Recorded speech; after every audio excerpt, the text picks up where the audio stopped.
Hi കൂട്ടുകാരെ, ഞാൻ ശ്രീലക്ഷ്മി. ഇന്ന് നമുക്ക് കുട്ടികളുടെ പേടി സ്വപ്നമായി കണക്കാക്കുന്ന ഗണിതം എന്ന വിഷയത്തെ ഓട്ടം തുള്ളലിലൂടെ പരിചയപ്പെടാം. എന്നാലിനിയൊരു കഥ ഉര ചെയ്യാം എന്നുടെ ഗുരുവരനരുളിയ പോലെ.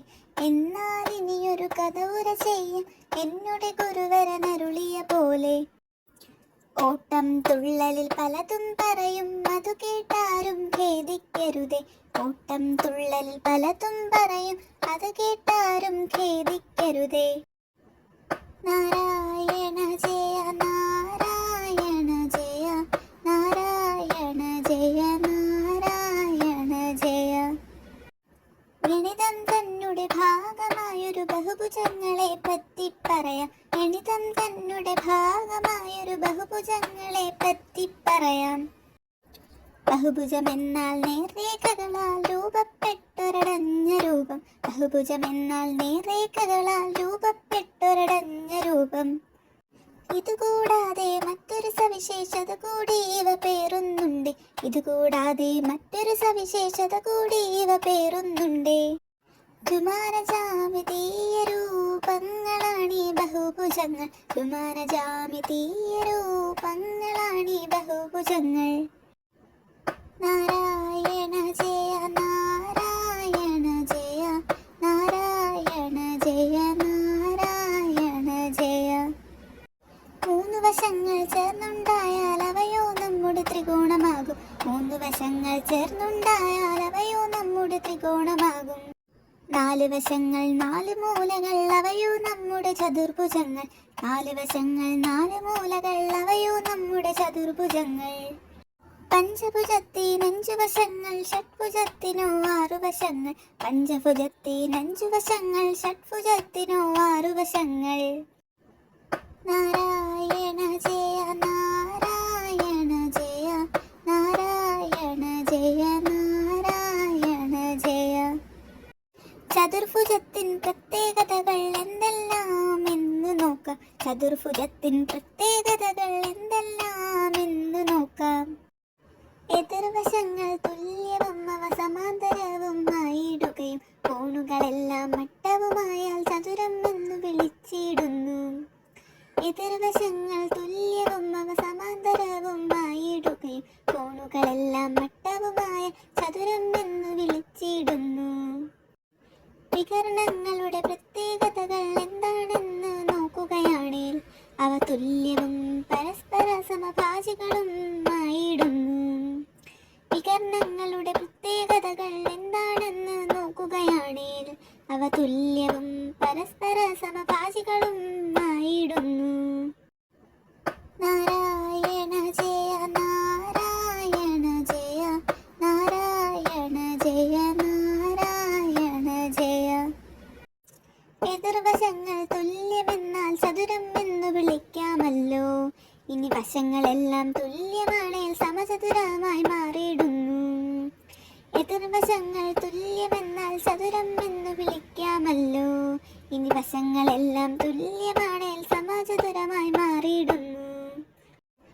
സമചതുരത്തിൽ എതിർവശങ്ങൾ സമാന്തരവും കോണുകളെല്ലാം മട്ടവുമാണ്.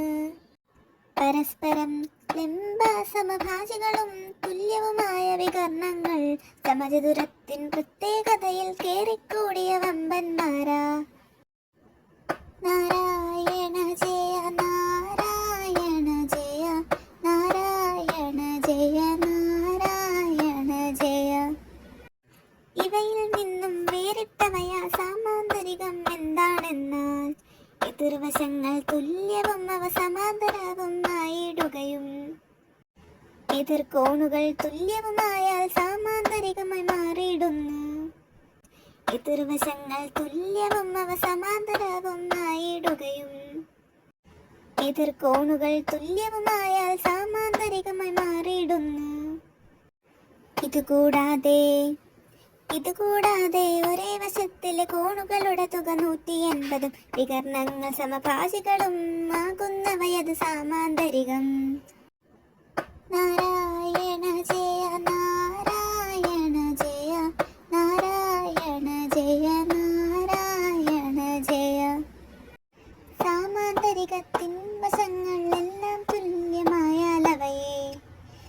സമഭുജ സാമാന്തരികം എന്ന് നാമകരണം ചെയ്തിടുന്നു. വികർണങ്ങളോ ലംബ സമഭാജികൾ ആകുന്നിവിടെ.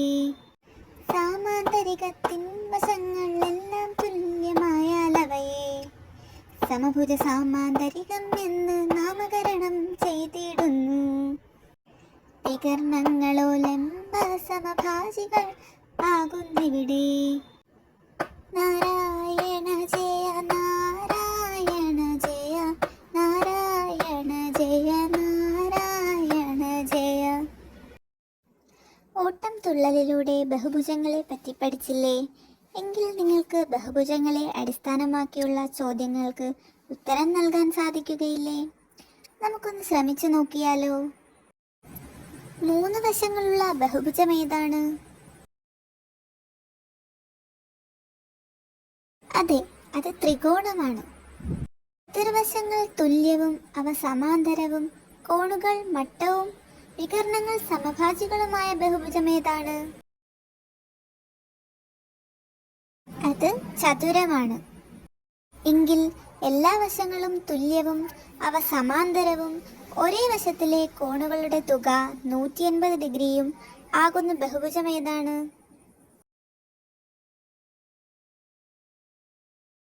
അത് സമഭുജ സാമാന്തരികമാണ്. ഈ സമഭുജ സാമാന്തരികത്തിന്റെ വികർണങ്ങളുടെ പ്രത്യേകത എന്താണ്?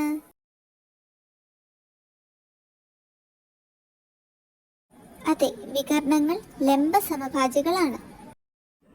എല്ലാ ചോദ്യങ്ങൾക്കുമുള്ള ഉത്തരം ശരിയായി ലഭിച്ചില്ലേ? ബഹുഭുജങ്ങളെ പറ്റി ഏവർക്കും മനസ്സിലായി കാണുമെന്ന് വിശ്വസിച്ചുകൊണ്ട് നിർത്തുന്നു.